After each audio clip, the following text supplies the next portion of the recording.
Welcome, everyone. I'm Rob Sahetsky. I'm Sergi Feldman. And I'm Zach Miles. You're listening to Babble of the Beltway.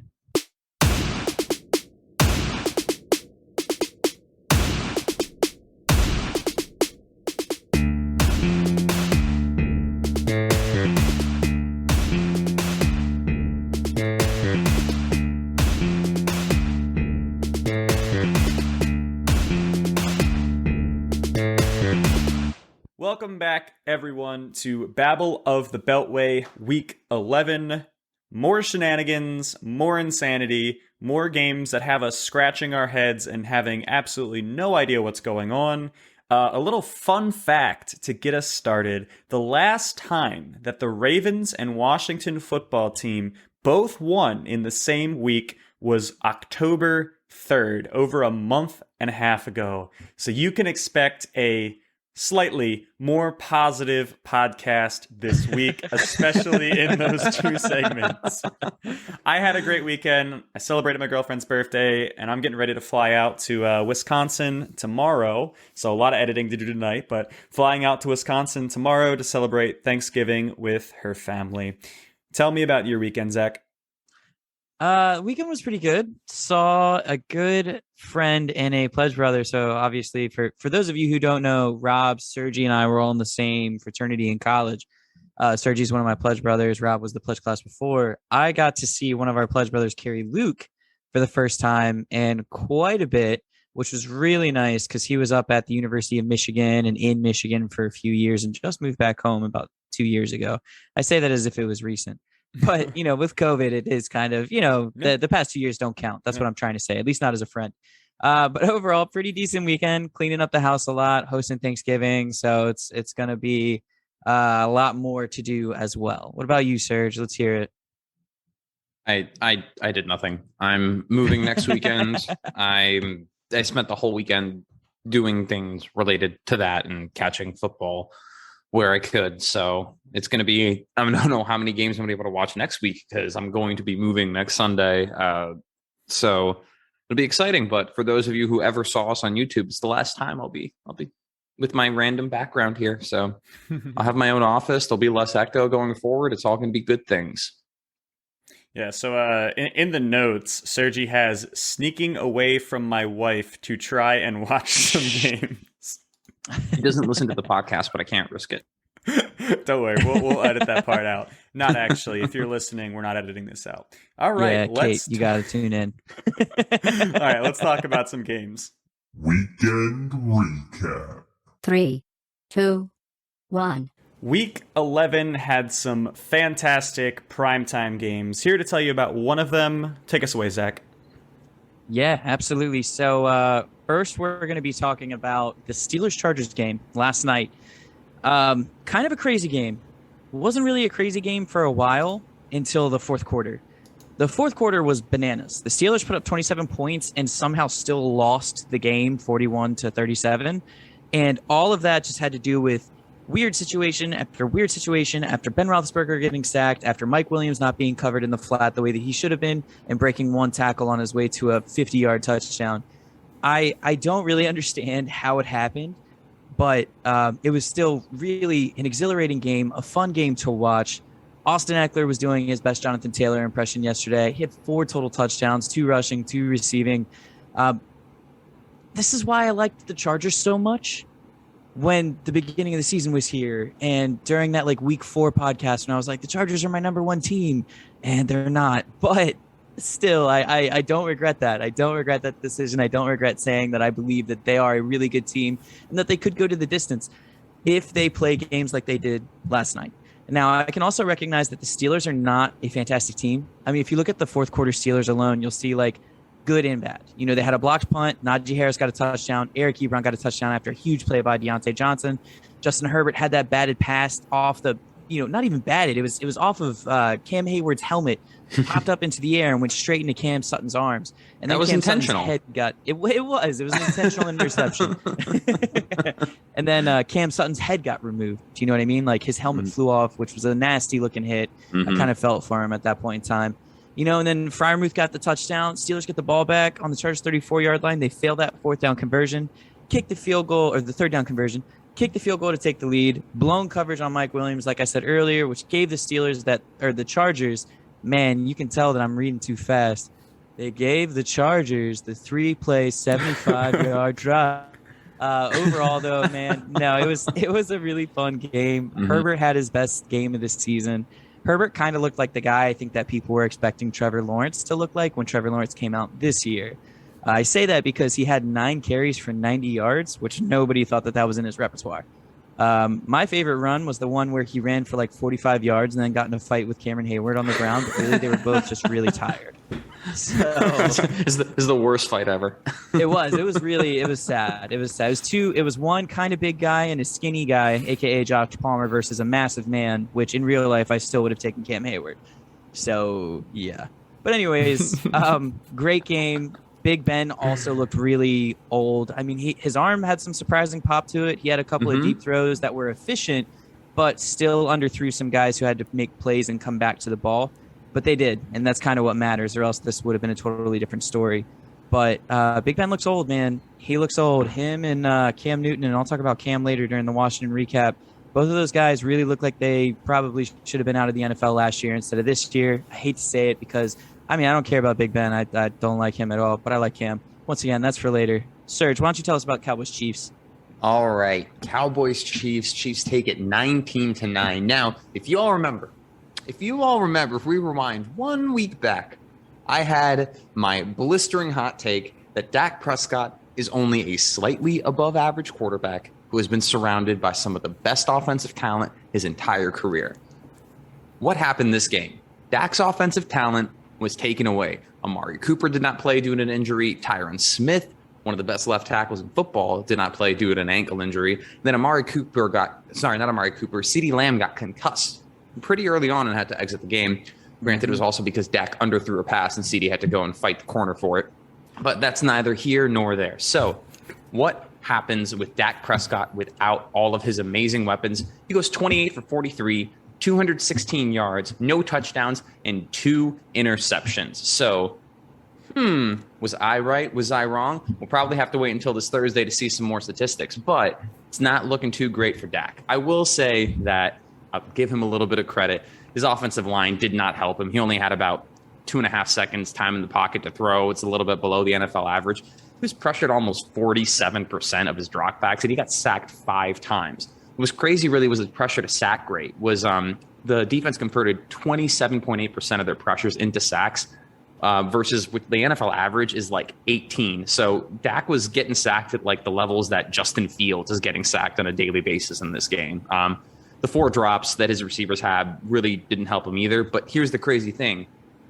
Chiefs they have a bottom 10 defense all year. They haven't been able to cover anyone. They haven't been rushing the passer all too great, though. They did just trade for Melvin Ingram, which he's looked pretty good in a Chiefs uniform so far. And yet Dak could not perform. The Cowboys actually ran the ball pretty well, though. I was really surprised. I mean, they ran the ball 16 times. They were averaging 5.1 a carry. And 19-9 isn't the biggest score differential. It's a 10-point game. I'm really surprised that they went away from the run because it was really the only thing that was working for their offense.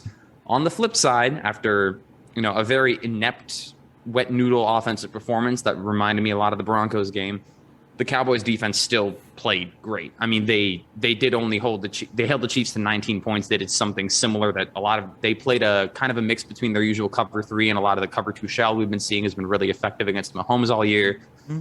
And this is, again, I hate it because I hate the Cowboys because of you, Mert, if you're listening, which he's not, but it's because of you. Definitely not. Micah Parsons is just so good at football. Once again, this guy's got drafted to be an off-the-ball linebacker. Stop. He had 7 pressures, which was 2 sacks, a quarterback hit, and 4 hurries. On top of that, he had 3 defensive stops and a forced fumble. He's been playing part-time pass rusher in this offense. And he already has broken DeMarcus Ware's rookie sack record. Yeah, my heart hurts. I know. That is how good he's playing. The Dallas defense looked like the Dallas defense has looked all year, which was pretty great. Unfortunately, their offense could not put it together to beat the Chiefs. On the flip side, this was supposed to be the game of the week, and it was a little bit disappointing. Pat Mahomes does not look like he's back. He had that great game against the Raiders last week because once again, the Raiders decided to run single high safety 80% of the time, thinking it would magically work.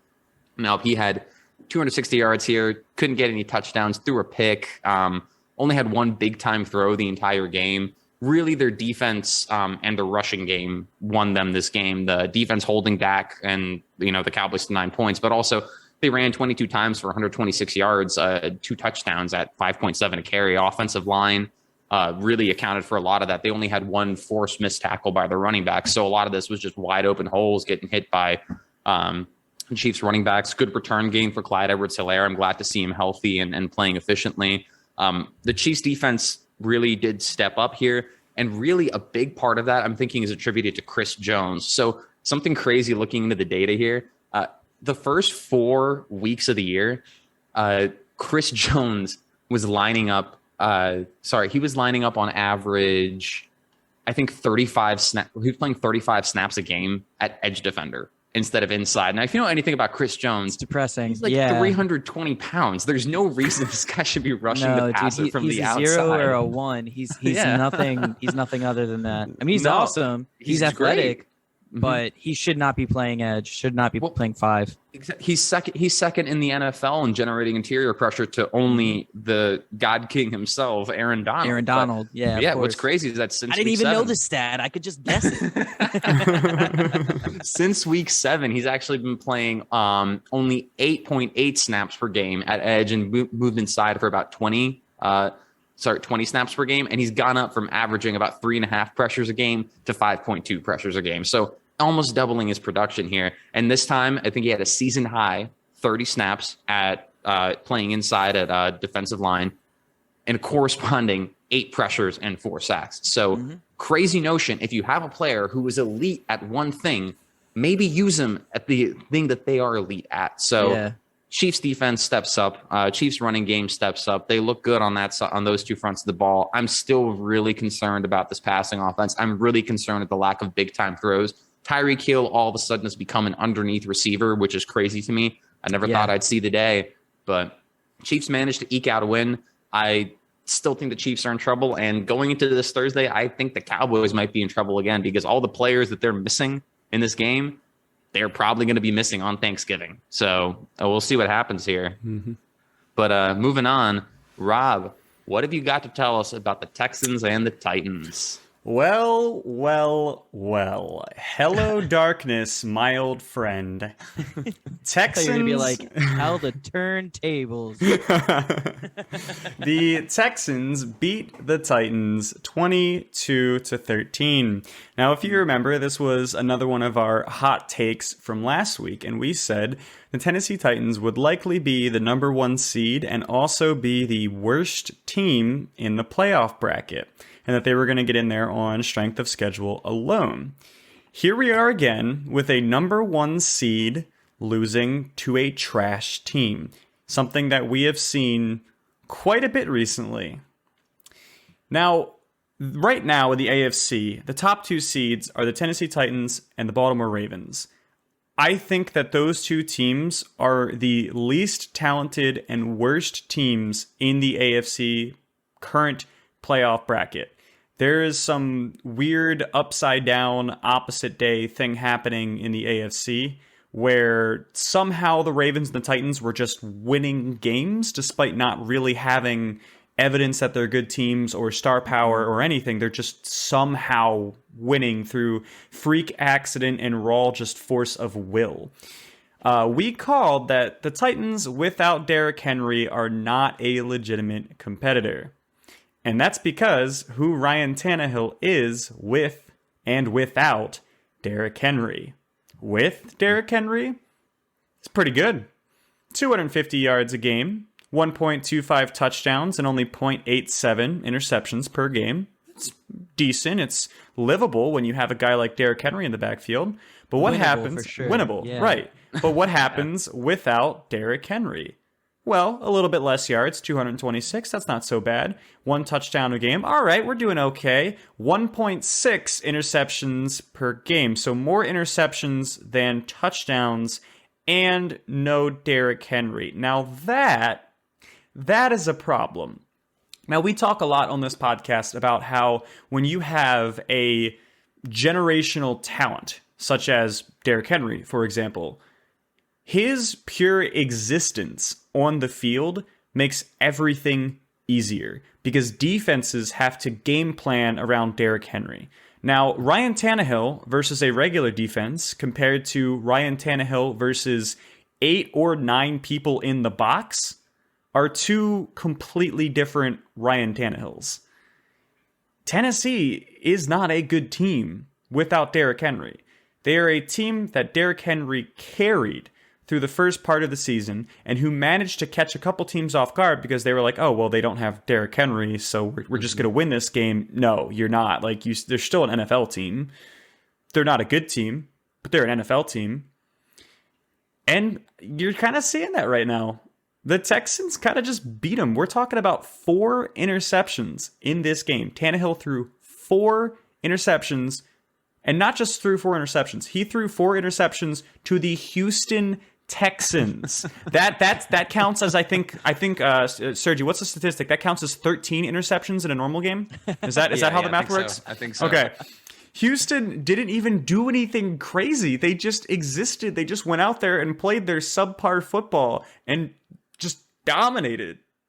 Now, there were a couple freak accidents. There was a weird punt where the ball was coming down and then the returner was like, ooh, you know what I'm going to do? I'm going to high-five the defender to distract him so he can't stop the ball from going in the end zone, which, by the way, worked because the weird high-five actually knocked the defender down. Except for one problem, the ball then landed and hit the returner's ankle, and the ball stopped dead in a way that professional soccer players cannot kill a ball like that when it's coming from the sky. That was the unluckiest freak accident I have ever seen. And so you get a turnover there, and it turns into a muff punt, but pretty much everything went against the Titans here, and they showed they just don't have the power right now. They don't have the star power. They don't have they had the heart against the Rams, but they had no heart against the Texans. It was a big problem, and Tyrod just ran the ball in a couple times, and I'm not really sure what the Titans could have done to change this game. They just looked bad. They just looked like the team that we had been calling them out to be. The Texans didn't pull some Jacksonville Jaguars defensive feat against the Bills like the Jags did, right? They just played an average game and dumpstered the Titans. So another one of those games. It's a testament to just how bad the Texans are, though, that Ryan Tannehill threw 4 interceptions and they only managed to eke out a win with 9 points. That is kind of wild, to be honest. Yeah. Mm-hmm. But you can't overstate it enough, though, Rob. You're absolutely right. Losing Derrick Henry was losing the season for them. Yeah, because you can't run without Derrick Henry, obviously. Turns out you also can't pass without him. So super unfortunate. But speaking of no longer being able to pass, tell us about the Saints and Eagles game. So I'll be talking about Saints Eagles this week. Shout out my boy Brandon. He listens to the cast every single week, and him and I have had so many conversations about Jalen Hurts, about the Eagles offense and everything, but my man's has been mute ever since this most recent week. I can't tell if he's happy that Jalen Hurts is seemingly turning it around, and not as a passer, because he's still not exactly doing a ton as a passer. He's solid, he's efficient, but the guy's creating havoc. He's making plays. He juked. I can't remember who it was. I don't remember if he was number 95, number 97, whoever it was. He's not okay. He juked that man out of his shoes. That man fell dramatically like one of those life alert, help, I've fallen and I can't get up commercials. You know what I mean? I think he has to retire after that. There's no coming back from it ever again. I think he did retire. I don't he think pulled he's pulled Avante Davis. Yeah, man, he took his helmet off halfway through the game and said, I'm done, bro. That's it. I'm out, coach. I'm out. But anyways, the Eagles have just been so up and down and everything else, but they finally at least have established the run, and that is why they won the game. The Eagles were impressive. Jalen Hurts had 3 total touchdowns rushing the football. He only ran for 67 yards or something along those lines, but they had 47 total carries versus just 30 dropbacks. It's interesting to see that this Eagles team is actually competing for that the 7th seed for the wild card run, because honestly, pretty much every NFC team is right now. which is also kind of disgusting to think about. Like outside of like the Lions and the Falcons maybe, but even them technically by their record they're competing for it, but they're not actually competing. We know the truth here, guys. We know who's a faker. We know who's not a faker, other than Jawan Johnson, tight end for the New Orleans Saints. R.I.P. My good friend. Also, Adam Troutman caught a touchdown this week, but Yeah, now shut up. he's out for like 3 weeks with an MCL. So You win some, you lose some. Adam Troutman, you're just putting salt in the wound. That's the knife's in there, and you're just twisting it, man. Don't do that to me. Anyways, Jalen Hurts only threw the ball 24 times. He had an insane amount of time, 3.86 seconds per dropback to throw. That was his average amount of time. The Eagles have always been able to, like, for some reason, they've always been able to snag these left tackles and just turn them into monsters. Like Trey Thomas back in the day, amazing. Jason Peters was an undrafted free agent, came down from Buffalo. He was amazing for so long. Like he was finally, this is his first year not being on the Eagles. I think maybe last year. I can't quite remember. Either way, the dude was one of the best left tackles in the league for a long time. Jordan Mailata, the guy had never played organized football in his whole entire life. Round pick. He was a 7th round pick and a rugby player. And obviously he's huge. He's like 6'8", 340, and athletic as heck. But nobody would have thought that he'd be one of the best young tackles in football. But he is. And that is why the Eagles are good. Not just because of Mailata, not just because of Lane Johnson on the right side, not just because of Kelsey at the center position. They have such a developed line and such a good team to run the football that when Nick Sirianni decided, hey, you know what? Maybe I should adjust my playbook to fit the guys who are on the roster. He decided that he was going to start winning. Because all it took was them running the football as much as they could and getting 242 yards, 5.1 yards a carry with 3 touchdowns. That just blows my mind. And I understand yards per carry is a misleading statistic, but it was against the – go ahead. The number 2 rushing defense in the NFL. I know. Bananas, man. Bananas. Who is it that said that? Fergie? Or is that Black Eyed Peas? I can't remember. It was Fergie. Somebody. It's Fergie, I think. It was Fergie, right? Yeah, all right. So shout out Fergie as well. We're going to have our research team look into that. Yeah. One of these days we should definitely have one of those like a fact check, yeah. Fact check episode. Anyways, Mailata was just so impressive, especially when him and Marcus Davenport tried to fight each other. Imagine being the ref pulling that apart. That's 6'6", man. 265 versus 6'8", Dude, 346. Even Ed Hockley would be scared, and he was like 6 feet, 280 pounds, all steroids. You know what I mean? Like bananas. Sorry, that's like the 4th time I've said the word bananas. I'm hungry. So Saints tried to come back, didn't happen. Simeon really padded a lot of his statistics passing the ball, and it was great for fantasy football. I had him for fantasy football, so it was really nice to get a 30-point game out of him. But, yeah, I wanted to add out just the whole Eagles evolution this season has been so beautiful, from them literally being cheered on by a stadium for finally running the ball in a game to being a team that only runs the ball. And they go from being a completely incompetent, dysfunctional offense to being an offense that's actually dominating defenses that are reputable defenses. It is an insane evolution. Turns out, who knew, when you have a good offensive line and you have running backs who can run and a quarterback who can run, you shouldn't pass 95% of downs. Who knew? We sure didn't at this Babble of the Beltway podcast when a couple weeks back we explicitly said, hey, maybe try running the ball. Yeah, I'm super happy. I'm happy that we were right, that all they had to do was run the football. And also, for anybody who enjoys football, which I'm assuming if you're listening to this podcast, you probably do, unless you're like me, you're cynical, you're a masochist, and you hate everything. Or you're my mom and you're just being supportive. Yeah, exactly. There you go. My mom is even supportive, but she likes football, so it's different. But if you like to watch football, the NFL is kind of going through a resurgence for running the ball again. Mm-hmm. Enjoy it while it lasts, because it's going to happen for a little bit and then it's going to be gone again. So really just taking the fact that these teams are averaging 30 to 45 carries a game with their various schemes because of these Konami quarterbacks that are taking over the NFL. With that, I'm done talking. Before we move on Never here, mind.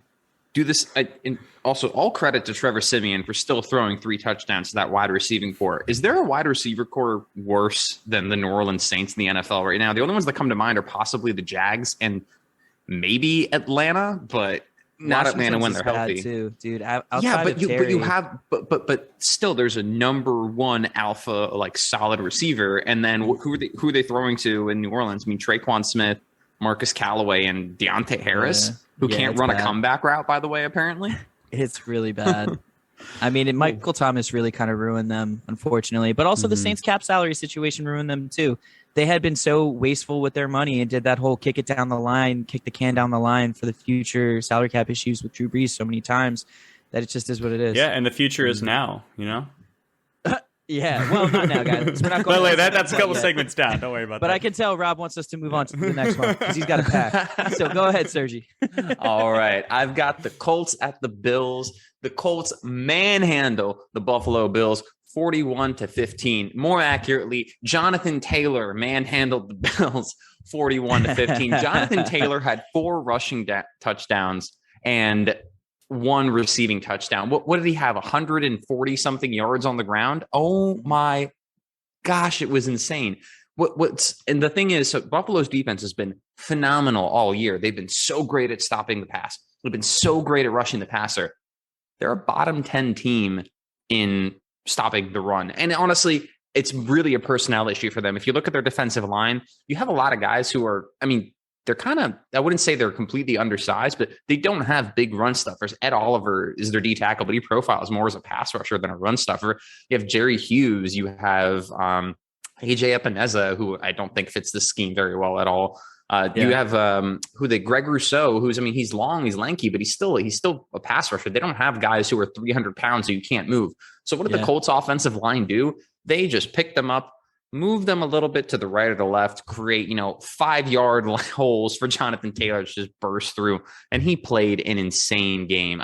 It was, you knew every single down that they were going to give the ball to Jonathan Taylor, and they could do nothing to stop it. Carson Wentz, and, talking about this elite secondary, Carson Wentz only attempted 20 passes. So I guess that's how you beat elite secondaries. You don't pass the ball on them and you actually run the football. He only completed 11 passes for 106 yards to win this game. So ball control football. But yeah, the Bills could not tackle Jonathan Taylor. He's averaging 4.69 yards after contact for 7 missed tackles. 7 missed tackles. It's goodness gracious. I think he's the Colts offensive line right now in terms of the holes they're creating. When they're all healthy and they have all their starters, they are averaging 4 yards before contact per rush. For NFL running backs, 4 yards a carry is like that bar. That's where you need to be an efficient NFL running back.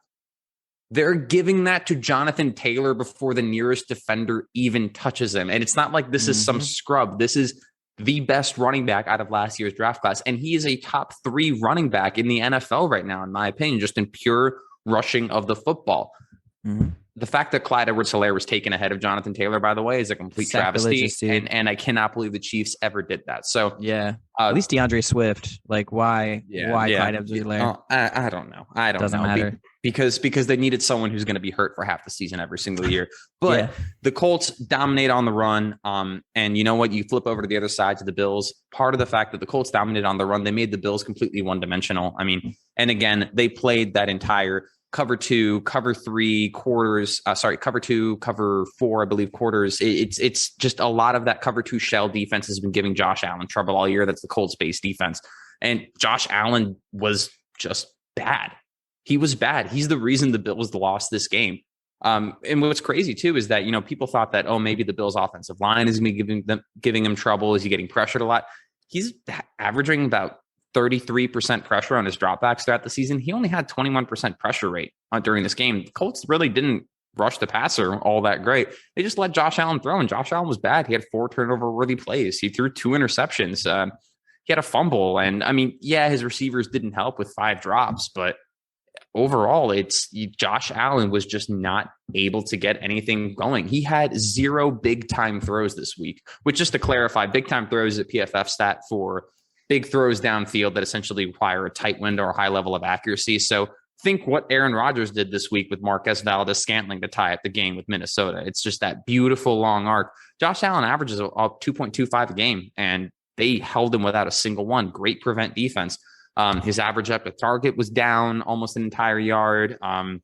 it was just kind of a bad game from him. What was really interesting was that the Bills, they were a one-dimensional team. They actually run the ball rather well. They actually averaged 7.6 a carry across the team running the football, but they only ran the ball 12 times. And of course, yeah, it's really difficult when you have Jonathan Taylor scoring, 4 touchdowns in the first half and putting you down, 28 points. You got to shift to a passing offense. But I'm a little, the Buffalo Bills were great last year. I thought Josh Allen had a phenomenal season. The problem is that he had a statistically significant outlier of a season compared to what he'd done his first 3 years in the league. So sorry, was it last year's 4th year in the league? I don't remember. His first couple of years in the league, but he's kind of regressing to the mean with his stuff, with the way that he's playing. His turnover-worthy plays are back up. His big-time throws are down. He's turning the ball over. And you know what? The Bills lost the AFC East. They fall to 2nd in their division. New England is hot. They're back. I am starting to get worried about the Bills because it's the same thing as the Kansas City Chiefs. People are figuring out how to play against that type of offense, and they are not adapting. The difference is this week, the Chiefs, what they did was they actually ran the football. Are the Bills going to take a hint and start running the football down the line? Who knows? But right now, we'll see. We'll see where they go, but I think they're going to have a hard time taking this division back from the Patriots with the way that they're currently playing. Sidebar, Josh Allen was the same year as Lamar. So Yes. what is that, 4th year?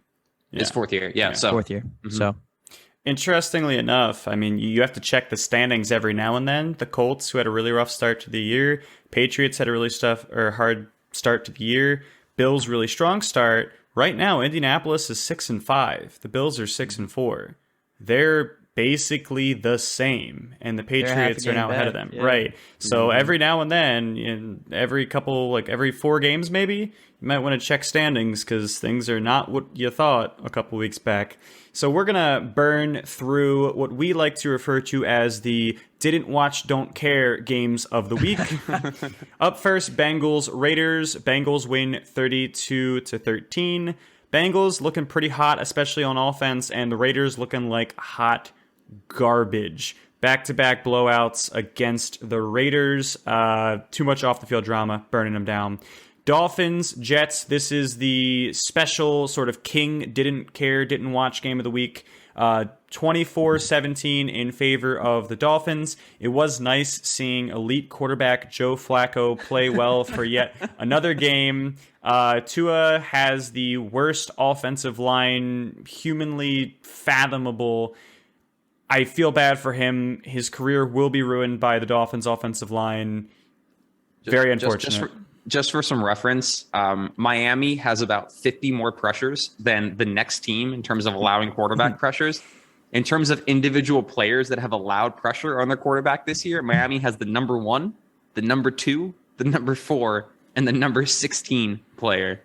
Oh my God, poor Tua. Also, Elijah Moore is the best receiver Joe Flacco has ever played with. Don't at me. Yeah. So rest in peace to his career. Hopefully he'll get another team. Cardinals, Seahawks. Cardinals won 23-13. Seahawks look terrible, specifically on offense. Russ coming back didn't change it. We've said it for the past couple years. If Russ doesn't cook, the Seabirds sink, and they're sinking, and they've been sinking. They're going to continue to sink. 49ers, Jaguars, 30-10. A fairly expected outcome. 49ers ran all over the Jags, is what it is. I mean, Deebo Samuel was their leading rusher with 79 rushing yards and only caught 1 pass. So apparently Deebo's their running back now. Didn't see that one coming. And Garoppolo also has the highest road win percentage of all time of an NFL starter, which is stupid. Yeah. doesn't make sense. Doesn't make sense. And finally, the Lions and Browns. Browns win 13-10. The Lions are atrocious. They had 77 passing yards in total with 2 interceptions. I can't explain that. I mean, I can't explain that. It was their backup and then the Lions. But I can't explain how a team can be that bad in the NFL. And yet somehow the Browns only won by 3 points. Underperformers of the year. I don't think Baker is the answer. I'm thinking you probably don't want to renew that contract. Just my 2 cents. The Browns wide receivers right now have the lowest like catchable pass rate when they are open or wide open. Baker can't hit them in stride. He can't hit them when they're 2 or 3 yards separated. He's just not accurate. I feel like every year since his rookie year, he had a decent year last year, I guess, but he just seems to be regressing. He's kind of reverted back to what it was that he was doing when he was at Texas A&M before he transferred to Oklahoma.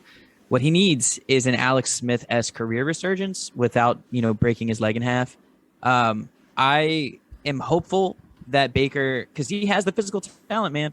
I'll sit there and say that he's not very big, but he has the physical talent with the arm strength and generally, at least with the accuracy before this season. But the guy needs to leave Cleveland.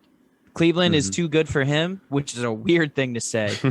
But he needs to be on a team where he can kind of develop again, relearn how to play the game of football, and move forward with his career.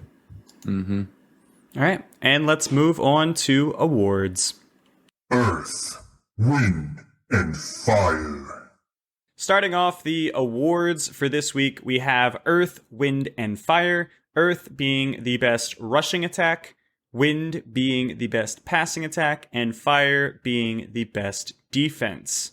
Now, the Earth Award this week, and let's be honest, probably for the rest of the season as well, is going to go to Jonathan Taylor, because this man is the entire highlight reel from ESPN. All of it.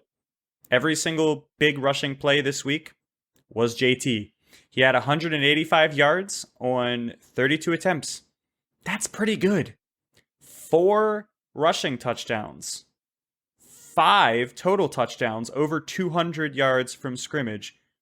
But wait, there's more. This was all against the number 1 ranked defense for points per game, or should I say the previous number 1 ranked defense for points per game.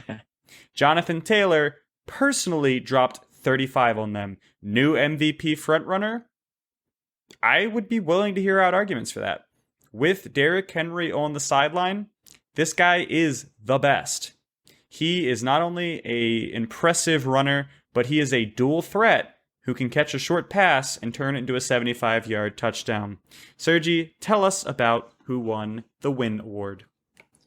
All right, for the Win Award, we've got the Packers and Vikings game. Like literally everyone in the Packers and Vikings game, but we're going to give specific shout outs to Aaron Rodgers, Kirk Cousins, and I'm also going to throw in their respective number 1 guys, Devontae Adams and Justin Jefferson. Aaron Rodgers went 23 for 33 for 385, 4 touchdowns, no picks. Kirk Cousins went 24 for 35, 341, 3 touchdowns, no picks.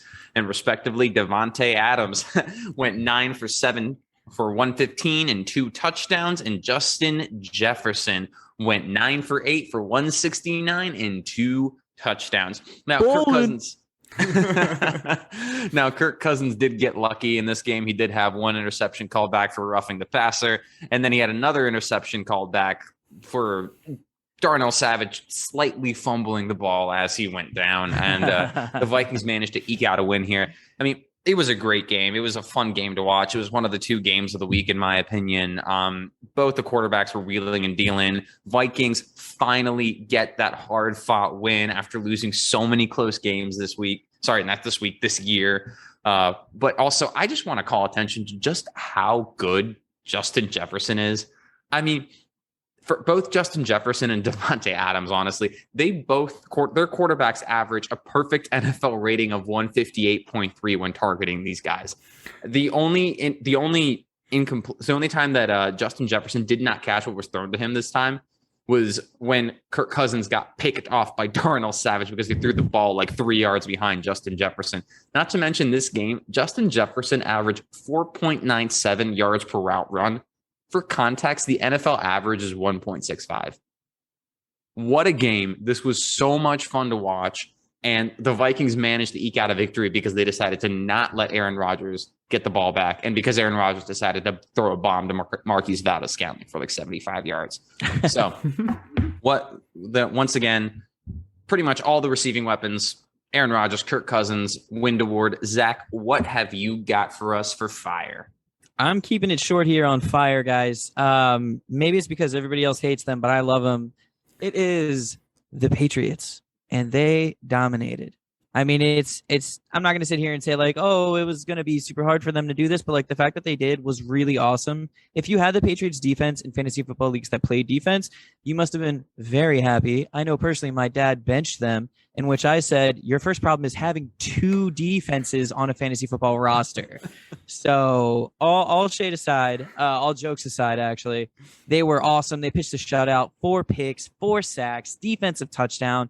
By far, worst game of the week to try and watch. If I'm a Pats fan, I'm like, this is the boring football I missed last year. You know what I mean? So Bill Belichick doesn't stay down long. Really grateful that they're coming back, because I was getting really tired of, oh yeah, I guess Bill isn't very good and it was all Tom. No, sir. Tom is struggling this year a little bit more now, and Bill is getting better, baby. So all right. I actually think that it's all Mac Jones, everyone. It's all It's Mac gotta Jones. be Yeah. McCorkle. Yeah, especially when he twists people's ankles. System quarterback, man. System quarterback. System quarterback. All right, let's move on to our more creative awards. Rob, go ahead and get us started, my friend. All right. First up, we have the Cordero Patterson Swiss Army Knife Award, and this goes to Deebo Samuel for playing running back this week instead of wide receiver. So, despite being their top receiving option, he only caught 1 ball for 15 yards. Now, fantasy owners are screeching like, what? Except for the fact that he ran 8 times for 79 yards and a touchdown. So wide receiver now gets some air quotes around it, because he's also apparently their most dangerous running back. Offensive weapon, Deebo Samuel. All right, moving on. We have the I'm Not Dead Yet award for the cardiac arrest birds, also known as the Baltimore Ravens, for another completely ridiculous win where we needed to take it down to the wire and win by Tyler Huntley had absolutely no business completing that final pass. Oh my God. But we're going to get into that later. But again, the Baltimore Ravens take the I'm Not Dead Yet award because they are going to kill me one day. I am going to have a heart attack at the end of a Ravens game. That's the way I'm going to go. And it's very sad. Honestly, I would rather die watching my team win than die watching my team be an absolute complete failure, atrocity with FBI investigations amongst Congress as well. So that was oddly specific. That's a good problem. Yeah, who are we talking about here? All right. I've got 2 awards in a row, a little atypical for our format, but they kind of reference the same thing. The first one we have the award is called They're the Backups for a Reason. That was really hard for me to try and get that out. So I apologize. Sorry. They're the, just made up words. And this goes to the Atlanta Falcons for benching Matt Ryan and putting in their backup, who soon threw a pick 6, and then benched him for their 3rd string quarterback, who's actually the recipient of this next award, who immediately threw an interception on his first pass as well. Honestly, it was kind of scary to see, because seeing these guys play football is not good, and giving them the opportunity to do that, and then watching a defensive effort go from having like 12 points in fantasy to 28 is also scary. So I never want the Falcons to play that again. Second award is going to one very specific person based on a quote he made when he was drafted at 10th overall. If Tom Brady wins 6, I want 7. But actually, I'm a massive bust award. And that goes to Josh Rosen for being one of the worst draft picks literally in the history of the NFL. This season, he's thrown for a total of 19 yards on 18% pass completion for 2 picks. This guy was the 10th overall pick like 4 years ago. He was the reason why the Cardinals were like, you know what? Kyler Murray is worth just restarting. Like, we're just going to get Kyler. I don't care if he's 5'2", like he's our guy. We're gonna get rid of Rosen. 5'2.5". You put some respect on his name. My bad. I forget he has a big head.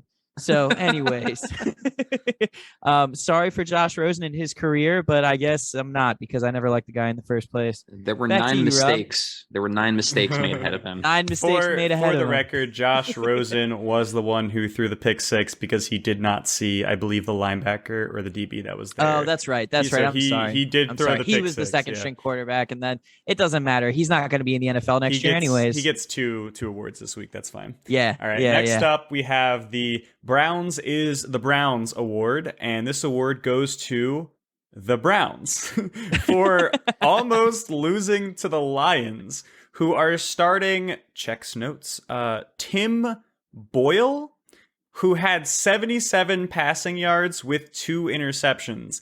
And the Browns, who, by the way, is the Browns, only won this game by 3 points. If I were a Browns fan, I would be ringing the alarm bells right now.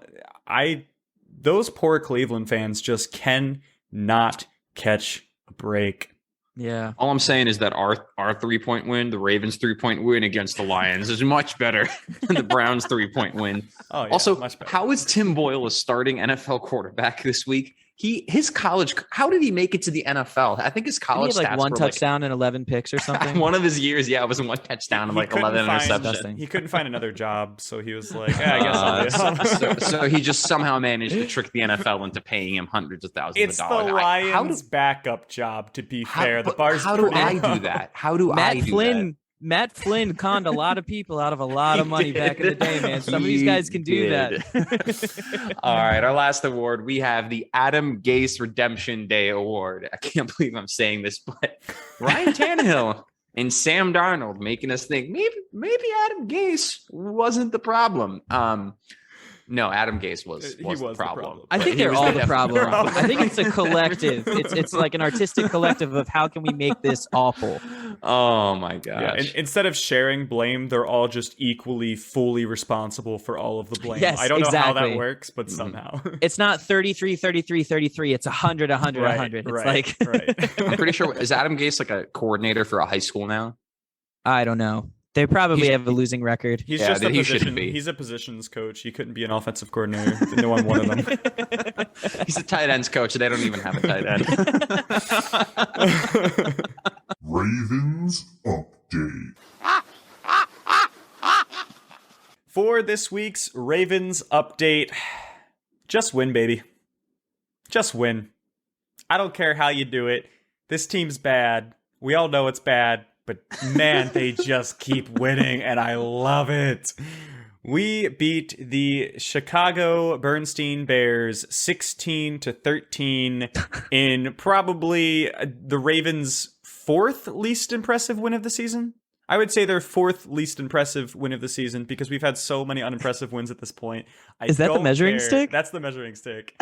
Just keep winning. I don't care how you do it. No one asks, oh, well, how bad were the Giants when they won their 2 Super Bowls? They were terrible. It doesn't matter. They won their Super Bowls. Just win, baby. And that's what I'm feeling right now.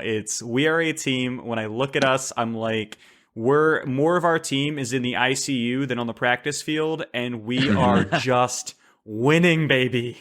Just taking W's, and I'm here for it.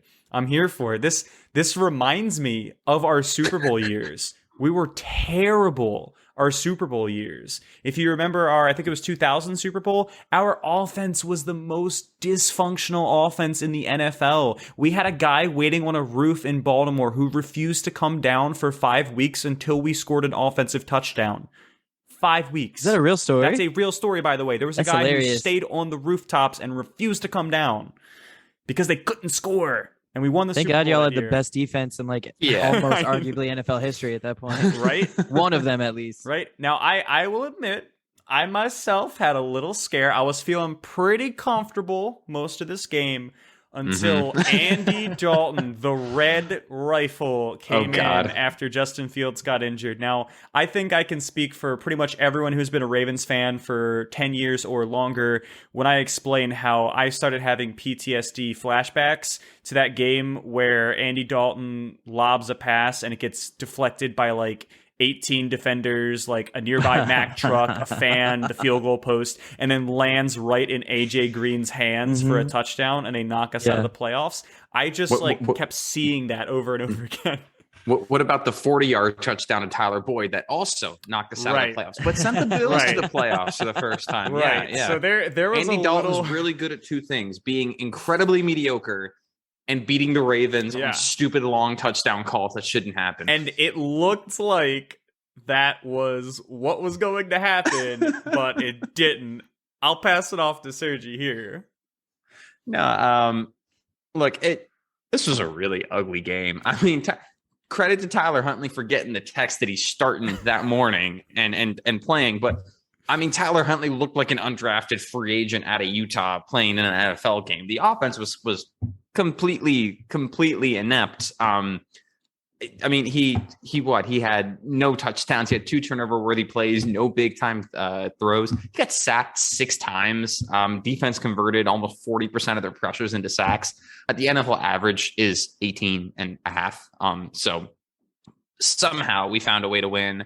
I don't know why the football gods decided on that last drive to give us, I think they gave us a roughing the passer call. And then on top of that, they were like, hey, don't cover Sammy Watkins. He's invisible now. And Tyler Huntley had no business completing that pass, rolling out right, just throws it up as a prayer, and Sammy Watkins came down with it. There was a correct pass interference call. It was one of the few actually correct pass interference calls. Yeah. The defense really won the game for us here. There was some last second heroics. Apart from the one blown coverage to Marquise Goodwin, they played pretty well. They pressured the quarterback on 40% of the snaps. They had 3 sacks. They only had 3 missed tackles. They weren't allowing the majority of the big plays, aside from that one big touchdown to Marquise Goodwin. But Rob, I think you that we have a late award edition for that. We have we have a late nomination for the Galaxy Brain award. So, fun fact: that blown coverage that gave Goodwin that touchdown is actually the reason the Ravens won that game, because Odafe Oweh got a roughing the passer on that play. Now the Bears were on our 49-yard line, and there was about 1minute and 40-some seconds remaining in the game. Now, if they don't get that touchdown and they fail to convert on 4th down, they would accept the penalty, and they would be in field goal range to make a game-winning field goal and make the clock expire. Because they got that touchdown, the Ravens got the ball back, and they were able to lead the game-winning drive. So the only blown coverage of the game was a game-winning blown coverage. Congratulations to the Baltimore Ravens defense on winning this week's late add-in of the Galaxy Brain Award. Good old Chris Westerly. And actually, also this week's Peanut Brain Award to Matt Nagy for not accepting the roughing the passer call. But honestly, we could give the Peanut Brain Award to Matt Nagy any week. Yeah.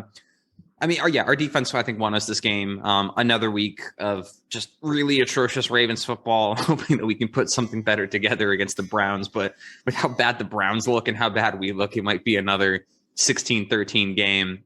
Fun fact, though, I was looking around some statistics about Marlon Humphrey. So this year, Marlon Humphrey has given up 30 catches on 60 targets for 475 yards and 4 touchdowns. It's on pace for, some giving up like 736 yards of the season, 6 TDs, which is still, it's relatively good for, an average NFL corner. Out of that population, 227 yards and 2 touchdowns were all the Bengals game. So it was just Jamar Chase and CJ Uzomah just burning Marlon Humphrey over and over again. If you take that game out, instead, Marlon Humphrey only has allowed 23 catches on 248 yards and 2 touchdowns on 50 targets, and he's on pace for only allowing 39 catches, 421 yards, and 3.4 TDs versus double that. So, 1, Marlon's back; he's playing well. Our defense is playing okay, but 2, I don't like Jamar Chase, and he makes me very sad. Yes, yes, he does. Washington football team, I guess, update. Welcome to the Washington football team update. I'm Zach Miles. Let's get into it. Taylor Heineke is not the answer. I'm tired of listening to people, including my co-host here, Rob, just sending an email zoom out that says Taylor Heineke is the answer. Say that he's the answer, because he's not the answer, man. He's not at all. It bugs me, all right, because people are just disregarding 8 full weeks of football. They're disregarding the fact that Taylor Heineke was bad. Not just bad, but he was bad. He has been better the past 2 weeks. He was good against a Bucs defense that has arguably 0 corners playing cornerback in the NFL. None of these guys really deserve to be in the NFL right now. And he played against the Panthers this week, who have Cam Newton, which, in case you guys didn't know, the Panthers lost 21-27 against the football team. And I'm not going to say in impressive fashion, but it was a fun game. Taylor Heineke took some hits. Taylor Heineke showed a lot of guts. I'm not anti-Taylor Heineke because of, this sentiment that the football team still needs to search for the quarterback, this, that, and the other thing. I'm anti-Taylor Heineke because he's not the answer. That's just the way it is, man. Like, Kurt Warner was the exception. But Kurt Warner also kind of showed a lot of promise with the greatest show on turf in the year 1999 and 2000. They were awesome with him. This team is not awesome with Taylor Heineke. Taylor Heineke is only awesome when Terry McLaurin's getting his butt lit. Like, I don't know how to explain it, that Terry McLaurin is the key to this offense and Taylor Heineke is not. Taylor's an interesting guy. He's a cool guy. He sits down at a bar. You can go approach him. He likes to watch football. He likes to drink beers and watch football and do all these things. That's great. He's not a franchise quarterback. All right, now that I got that out of the way, sorry guys, I was being redundant, but it's literally because of I have to argue with people now because these Washington fans, man, I know we want something to happen. I know we want something good to come our way. We're like, Chase Young, shiny new thing. He's gonna be great. Last year he was all right. He was pretty good. Oh God, again, it's our have this franchise changing guy who can't stay healthy. And he was hurt last year at one point too. I can't remember if it was a hip adductor issue or maybe it was like a knee or a hernia. I don't remember. All I know is that we try to grasp at straws. Like we're really trying to pull something within reach for us that makes us feel hopeful. And if y'all feel hopeful that Taylor Heineke is the answer, I'm sorry to burst your bubble. He's not. Okay, I'm done talking about Taylor Heineke. I promise it's over. I feel passionate about this because I'm tired of arguing with people, including my buddy Kevin, who's in our Dynasty League, Sergi. And he's just like, no, man, Taylor's the guy. I'm like, no, he's not the guy. And I'm going to fight you for it. So Taylor Heineke, to summarize, 0 turnover-worthy plays during this game, 2 big-time throws. One of those 2 big-time throws was on an awesome 4th down conversion where he had avoided 2 sacks and then went out, rolled out left, opposite the field for a right-hand thrower, throws it across his body, hits the receiver, converts on 4th down, and then he got hit in the head the next play, comes up and is fired up, man, gets people into it, gets people excited because they're like, wow, the Taylor, the impact that this guy has, he has the ability to do things that you just can't coach up.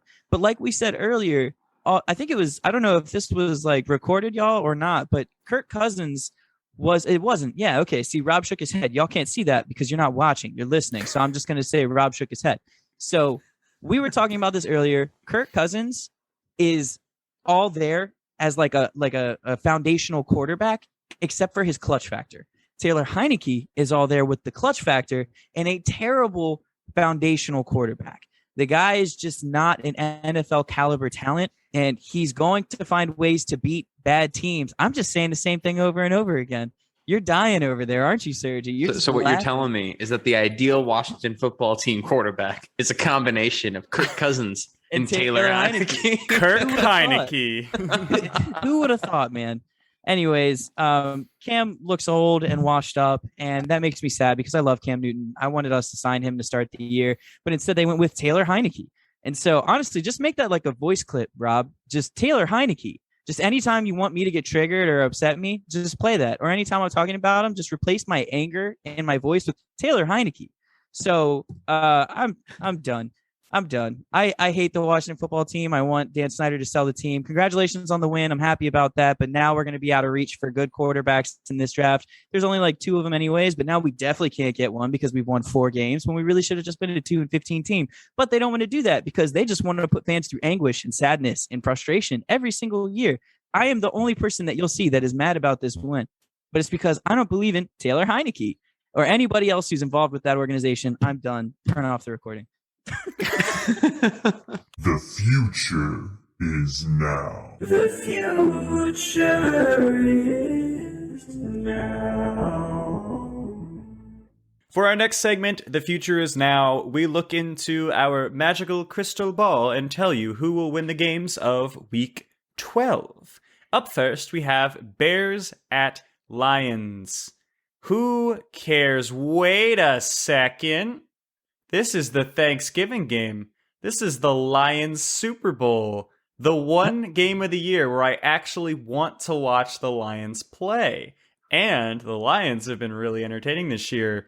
I predict they will be getting their first win at their Super Bowl victory, number 1 on Thanksgiving. The Lions. So you're telling me that actually during this podcast, Justin Fields is ruled out for Thursday night. It's going to be the Red Rifle starting. Your Red Rifle versus Tim Boyle or Jared Goff. You're still picking the Lions? It's Thanksgiving. I'm picking the Lions. Can't argue with that logic. All right, next up, we have the Raiders Cowboys. Oof. All right. Bear with me here. But I am predicting the Raiders upset the Dallas Cowboys. The Cowboys are probably going to be absent CeeDee Lamb. They're going to be absent Amari Cooper. And they're going to be absent Tyron Smith.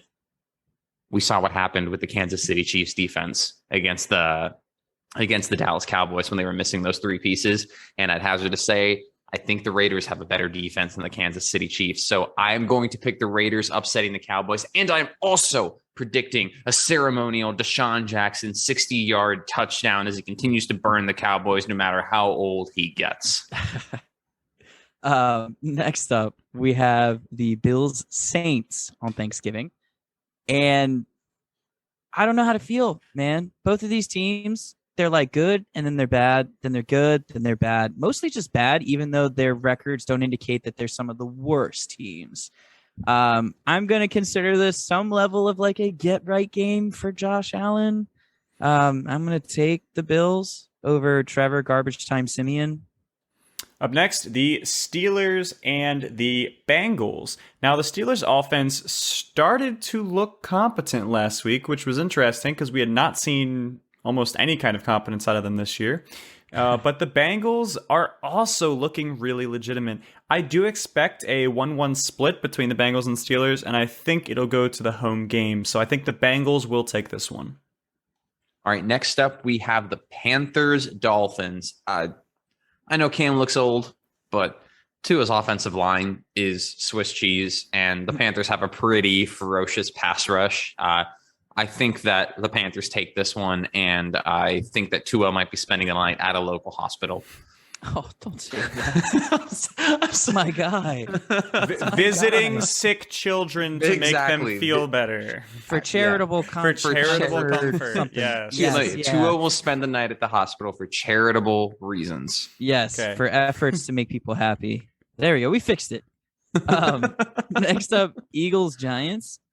And I am very confident that the Eagles are going to quite literally run away with this game and run over the Giants. I don't expect anything of the Giants most of the rest of the year, this game included, and tonight as well, because they're playing right now as we're recording this. They're already down 7-0. Godwin caught a touchdown.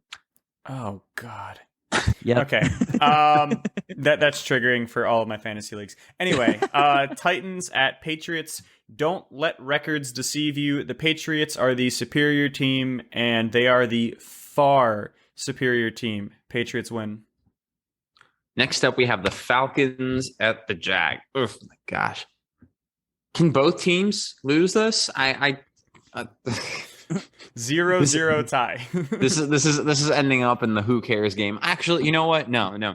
Today we had the unfortunate news. Podcast favorite, superstar, kick returner, gadget, all around offensive weapon, Jamal Agnew has a season-ending injury. So, in the spirit of their most important player going down, I think the Jags are going to rally around the spirit of Jamal Agnew, and they're going to narrowly beat the Falcons. I'm down with it. I just hate. I think the game's a waste of time. 2-0. We're gonna move on to the next one. Bucks Colts. I think the Colts are gonna run all over the Buccaneers. You know what was previously the best run defense in the NFL before like last week and this week, last week. And I expect the Colts to be one of the best teams in the league the rest of the season. So naturally, I'm going to choose the Bucks to win this game. You have to pick the reverse. It's the Babble of the Beltway curse. It's the curse, dude. We're 200 I'm a jinx. IQing this, though. We're playing this really smart. Jets at Texans. We don't care. Flip a coin, whatever side you want. We don't care. Next. Is Zach Wilson going to be back? Yeah. He's Oh, Texans are winning this one. Come on. if Elite Dragon Joe Flacco's not in there, they don't got a shot. All right, next up, we have the Chargers Broncos. I think the Chargers are going to they really hit their stride last game against the Steelers. They made a great defense look kind of silly for the majority of the game. I think they just keep rolling. Herbert and the Chargers come out on top. I don't even know if I believe in momentum and like hitting their stride anymore. Like, I think it's a great thing that we can talk about, but like anymore with especially how this year has been. And I'm not going against you, by the way. I'm also choosing the Chargers. I'm just saying momentum doesn't exist in the NFL anymore. It's a myth. It's Listen, like a man, unicorn. I agree with you, but I just want to undermine everything that you just said. Cool. Thanks, Zach. You know me too well. Next up, we're going Vikings 49ers. It's really tough to try and project these two teams. They're really kind of difficult to figure out who is going to be good and who is going to be the Vikings. So I'm going to go with the 49ers because they're going to have Deebo Samuel back once again, and he'll average 15 yards a carry with 3 touchdowns. Up next, we have Rams-Packers, which I would argue is one of the weirdest games of the week because both of these teams are supposed to be top of the NFC, and yet both of these teams have lost 2 out of their last 3 games. Both are due for a bounce back. I would say both, like, normally these teams play any other team, and I say, oh, well, they're not going to lose 2 in a row. They're not going to lose 3 in a row, right? But one of them has to lose. So I don't really know what to do. I think Rams have an advantage coming off of the bye week, so I'm going to give them a slight advantage, but this is a weird one, so we'll say Rams win. All right, next we got Browns-Ravens Sunday Night Football. Gosh. I want to say the Ravens are going to win this. I really, really do, because the Browns are down and out. They look awful. Baker Mayfield can't complete anything. The Ravens really look like they should be the team that win this. So actually, I'm going to pick the Browns. Well, Lamar Jackson is going to spend the third quarter in the bathroom, and then he's going to come out for a heroic endgame drive. Oh, right? if Lamar Jackson has a fourth quarter poop, we're going to win. But it's if there's no fourth quarter poop, I think the Browns are going to take it. And then for the last game that we've got going on next week, it's Seahawks, Washington, Monday Night Football. Washington doesn't win in primetime, except for earlier this year, and except for next week. I think Washington's going to win against my better judgment. I do. Russell Wilson does not look good coming off of that finger surgery. Him rehabbing, what was it? What did he say? It was like 19 hours a day or something ridiculous. He's like, I've been rehabbing 19 hours a day. It's like, bro, relax. Try sleeping more than 5 hours a day. Yeah, exactly. It's almost like sleep is part of rehab. No, man. Yeah, right? Wouldn't you think? But yeah, the Seahawks are just too beat up and look pretty lousy right now. So I'm going Washington. Russell Wilson sleeps while he's awake. He's also future Washington football team quarterback Russell Wilson. Oh, God. I think it's going to happen, and I hate it. I heard people talking about it on the radio today, and I was just like, why'd you do that? Like, I just threw my phone across the room. I know you guys can't see it, and I know you can't hear that noise either. It went, because I threw it with such force. But yeah, I'm done with it. Fishing for fantasy. For our final segment, we have Fishing for Fantasy, where we do extensive amounts of research, keep the good ones for ourselves, and then send the bad takes off to you. Sergi, start us off. All right, first up for quarterback, we have Cam Newton. Now, we recommended him last week, and, if you picked him up, he had a good old time. He had 26.16 fantasy points. He's still only owned in about 40% of leagues, so you got a 50-50 shot that he's still sitting on your waiver wire. He looked pretty washed. His average depth of target was awful. He can't force the ball down the field anymore. But most importantly, he had 10 carries and a rushing touchdown. And that's all you need. Rushing quarterbacks are a cheat code, so go get you one while you can. Speaking of rushing quarterbacks, this is actually a quarterback who I was eyeing early on the season before he injured his hamstring, Tyrod Taylor of the Houston Texans. Now, the Houston Texans are not the most impressive team out there, but their running back tandem is pretty bad, especially now that they don't even have Mark Ingram. They gave away their, I guess, technically number one. So Tyrod Taylor is getting plenty of rushing touchdowns. I suspect that most touchdowns will either be him rushing it in or passing it in. So very, very likely that any touchdowns will be points for Tyrod. Follow the cheat codes. Only owned in 5% of leagues. If you need someone while your quarterback is on a bye, look into Tyrod Taylor, see what that matchup looks like. Next up, we're going to move on to running backs. We're going to be looking at Ty Johnson. He is the third down back in a lot of situations, or maybe not even the third down back, technically the pass catching back for the Jets. Michael Carter's out for 2 to 3 weeks, maybe even 4 weeks with the left high ankle sprain. So there's a solid chance that Johnson's going to be the safest target to pick up. If there is such thing as a safe target for the Jets. He's getting 5 targets a game since the bye. He's going to be the most incorporated into that offense. Give it a shot. Pick him up. He might be worth something at the end of your bench if you have Michael Carter. Next up, and I just want it to be known for our viewers, I got so much flack for putting this on here, but you know what? I am proud of my research. I'm proud of my picks. This is a deep, deep sleeper. I don't care. He's worth picking up. We're talking running back for the Buffalo Bills, Matt Breida. Now, he's only owned in 1.1% of leagues, and that's because he's only played 3 games this season. He was hurt after week 1, and he was inactive for the majority of the season. Since coming back, he scored 15.6 points and then 7.7 points. He is outplayed in the past 2 games both of the Bills starting running backs, Devin Singletary and Zach Moss. And the buzz is that the coaching staff likes Breida. Should you pick him up and start him this week? Absolutely not. Do not do that. But he has a relatively soft playoff schedule. He's worth a bench stash in case you're going to need a flex start later down the line. Moving on to wide receivers. First up, we have Traquan Smith of the Saints. Now, this is not a this week pick. This is more of a future look. He has a tough matchup against the Buffalo Bills. Not really the kind of defense you want to be starting a wide receiver with, especially if it's a Saints wide receiver. But the target floor is there. He currently has 15 targets across the last 2 weeks and a very soft schedule for when your fantasy teams will be in the playoffs. So if you need some depth just in case of wide receiver injuries, he could be a quick way to just pull the rug on your opponent during the playoffs. Next up, we have my personal favorite wide receiver, Elijah Moore. The dude is special.